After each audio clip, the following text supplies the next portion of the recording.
Hi guys, welcome back to the channel, and in this video we are going to discuss El Nino and La Nina. What are these phenomena?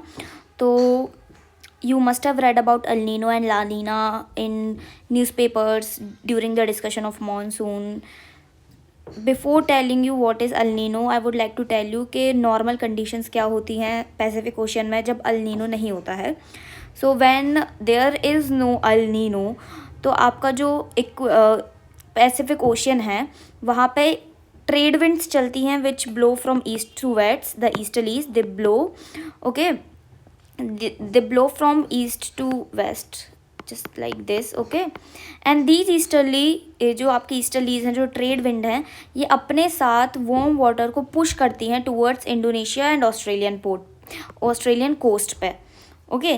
सो ये जो गर्म पानी है, ये जो अपना Pacific का गर्म पानी है, ये आ जाता है आपका वेस्टर्न पैसिफिक साइड में, Indonesia and Australia.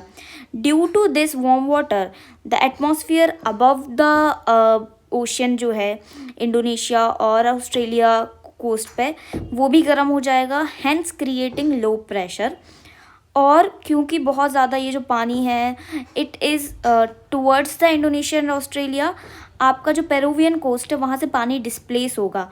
And to fill that place, आपका जो नीचे ओशन के नीचे वाला पानी है, it will come up, that is known as upwelling. So the cold water will upwell in Peruvian coast, okay. Peruvian coast के यहाँ पे आपका अपवेलिंग हो जाता है एंड फिशरी सेक्टर बहुत ज़्यादा अच्छा चलता है अपवेलिंग के कारण, ओके. तो नॉर्मल कंडीशन में वेस्टर्न पैसिफिक वार्म रहता है, वार्म वाटर रहता है, वहाँ पे लो प्रेशर क्रिएट होगा, हैवी रेन होगी, ओके. लो प्रेशर है तो ऑफ कोर्स हैवी रेन होगी. ईस्टर्न पैसिफिक जो है वो कोल्ड वाटर रहेगा वहाँ पे. Due to cold water high pressure रहेगा, स्टेबल कंडीशन रहेंगी and overall climate will be dry, okay. और ये जो ईस्ट टू वेस्ट का प्रेशर डिफरेंस रहता है कि आपका ईस्ट पे लो प्रेशर है और वेस्ट पे हाई प्रेशर, आपका ईस्ट जो आपका ईस्ट है वहाँ पे आपका हाई प्रेशर है एंड जो वेस्ट है वहाँ पे लो प्रेशर है. This is known as Walker circulation, okay. So आपका जो ऑस्ट्रेलियन एंड इंडोनेशियन कोस्ट पे लो प्रेशर होना एंड साउथ अमेरिकन कोस्ट पे हाई प्रेशर होना is the Walker circulation basically. So you can see this is the diagram. Just a minute, let me just remove this. तो you can see easily the winds will move from this direction towards Australia and Indonesia. They will take water with them. The warm water will get settled in this area. The cold water will upwell in this area. तो यहाँ वाला area जो है यहाँ पे cold water रहेगा Peruvian coast पे और हाई प्रेशर रहेगा and it will be dry overall. Australian and Indonesian coast पे there would be heavy rain, very heavy rain.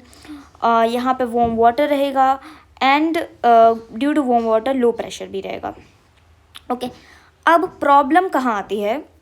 Not problem, the phenomena of El Nino enters when the trade wind weakens. आपकी trade wind week हो जाएंगी. अब trade wind week हो रही हैं, इसके कारण पहले जो वो अपने साथ warm water Australian and Indonesian coast पे ला रही थी वो अब नहीं ला पाएंगी, okay, because they are weak. They can't take the warm water to the western Pacific.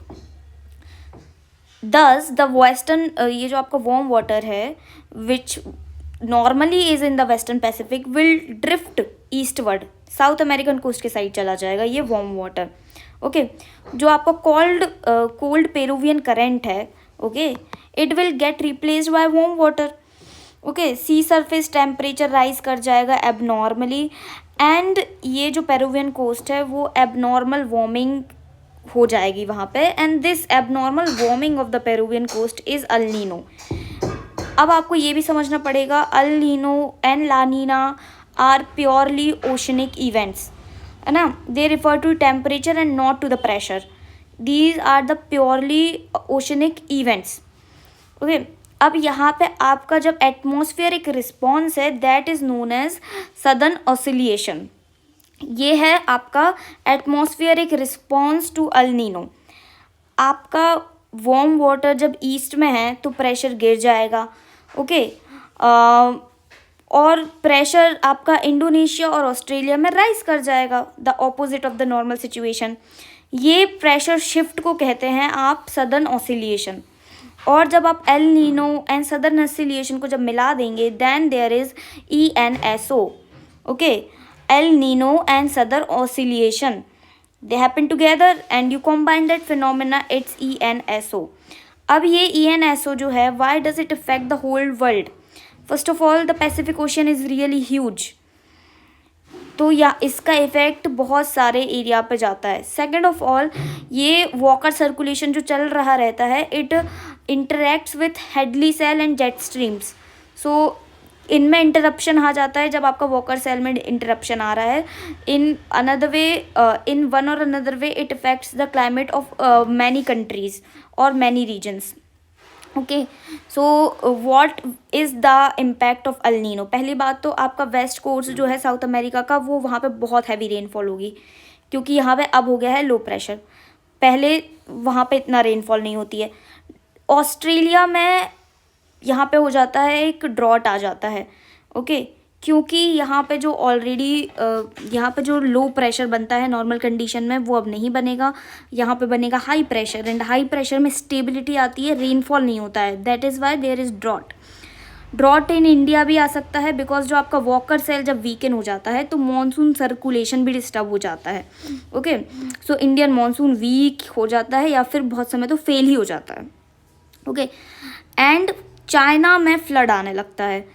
जो आपका ये जो ENSO है, it shifts the jet stream और कन्वेक्शन जोन को बदल देता है, तो इसके कारण ईस्ट एशिया में एक्सेसिव रेनफॉल हो जाती है। Then there is La Nina. La Nina is abnormal cooling of central और ईस्टर्न पैसिफिक। ओके, जब आपका सेंट्रल और ईस्टर्न पैसिफिक है, वहाँ की बहुत ज़्यादा एबनॉर्मल कूलिंग हो जाए। आपका ट्रेड विंड इस समय बहुत ज़्यादा स्ट्रॉन्ग है। ओके, आपका अल नीनो में ट्रेड विंग वीक हो जाती हैं, ला नीनो में ट्रेड विंग स्ट्रॉन्ग हो जाती हैं। वार्म वाटर इंडोनेशिया और ऑस्ट्रेलिया की तरफ बहुत ज़्यादा पुश हो जाता है।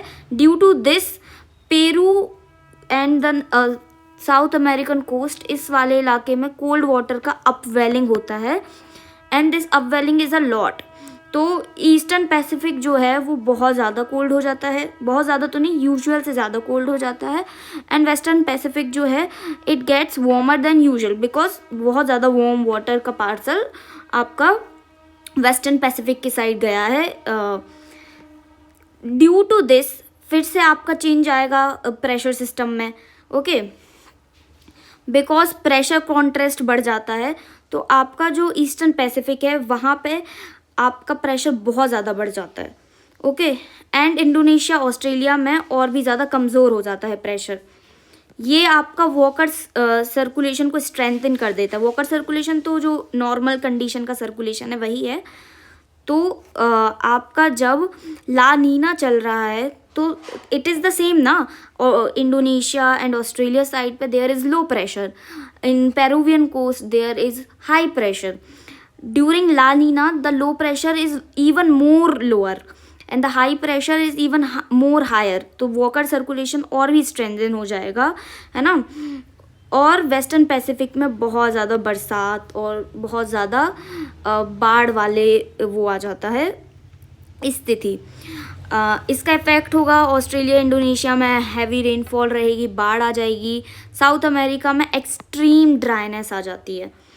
इंडिया में बहुत स्ट्रॉन्ग मानसून रहता है। So for India La Nina is very important. जिन ईयर में ला नीना रहता है, it is often assume that India का मानसून भी बहुत अच्छा होने वाला है, एंड पैसिफिक जेट स्ट्रीम है वो शिफ्ट कर जाती है। Now since we have talked about jet stream, let's also discuss what are jet stream. Jet stream जो रहती हैं वो नैरो बैंड रहती हैं और बहुत ज़्यादा तेज़ चलने वाली हवा की, फास्ट मूविंग एयर। कहाँ रहती हैं ये? अपर ट्रोपोस्फियर में रहती हैं। Okay, they are in the upper troposphere. इनकी हाइट रहती है 8 से 14 किलोमीटर के बीच में कहीं भी। ये इनकी स्पीड रहती है 150 से 400 किलोमीटर प्रति घंटे की स्पीड से ये बहती, मतलब चलती हैं, बहुत तेज़ रफ्तार रहती है। और इनका फॉर्मेशन क्यों होता है? बहुत ज़्यादा जब हॉरिजॉन्टल टेम्परेचर में डिफरेंस आ जाता है दो एयर मासेस में, मान लीजिए ये एक एयर मास है एंड ये बगल वाला एक एयर मास है, यहाँ पे बहुत ज़्यादा हाई टेम्परेचर है, यहाँ पे बहुत ज़्यादा लो टेम्परेचर है, यहाँ पे बहुत ज़्यादा प्रेशर ग्रेडियंट फोर्स बहुत ज़्यादा बनेगा अपर ट्रोपोस्फियर में, and the air will move with a lot of speed, है ना। ड्यू टू दिस आपका जेट स्ट्रीम बन जाता है। और इसके बाद we will also understand what are seasonal local winds and land breeze and sea breeze. Seasonal wind वो विंड होती हैं जो रिवर्स हो जाती हैं या फिर चेंज हो जाती हैं किसी सीज़न के साथ, है ना। फॉर एग्जाम्पल एक पर्टिकुलर सीज़न में बहुत तेज़ चल रही है कुछ हवाएं, एंड सेकेंड सीज़न में वो कम हो गई, उनकी स्ट्रेंथ कम हो गई, उनकी या फिर वो रिवर्स हो गई। These are seasonal wind, okay. ये क्यों होती हैं? जब आपके zones of maximum heating shift हो जाते हैं। वी नो कि अर्थ के रिवोल्यूशन एंड रोटेशन के कारण आपका शिफ्ट होता रहता है मैक्सिमम हीटिंग का portion. So this seasonal wind में आपका जो चेंज आता है it is due to the shift in the maximum heating zones. जब आपके मैक्सिमम हीटिंग जोन्स बदलेंगे तो आपके प्रेशर बेल्ट्स भी शिफ्ट होंगे और विंड बेल्ट भी शिफ्ट होंगे, giving rise to seasonal winds. Local wind क्या होती हैं? जो लोकल टेम्परेचर कॉन्ट्रास्ट के कारण ऑपरेट करती हैं एक स्मॉल एरिया में। ये अधिकांश समय या फिर तो ये डेली रहेंगी या फिर सीजनल रहेंगी। लोकल विंड्स में ही आ जाती हैं land breeze and sea breeze. So let's discuss कि लैंड ब्रीज और सी ब्रीज क्या होता है। First of all we know कि जो आपका सी है वो बहुत धीरे धीरे गर्म होता है और बहुत धीरे ही ठंडी होती है। ऑन द कॉन्ट्रास्ट जो आपका लैंड है वो बहुत जल्दी गर्म भी हो जाता है और बहुत जल्दी ठंडा भी हो जाता है। ड्यू टू दिस जब आपका दिन का समय रहेगा तो आप देखोगे कि आपका जो लैंड है वो बहुत जल्दी गर्म हो रहा है सूरज की रोशनी से, विच क्रिएट्स लो प्रेशर। और जो सी है वो थोड़ा धीरे गर्म होगी, इट हीट स्लोअर, सो वहाँ पे बन जाएगा हाई प्रेशर।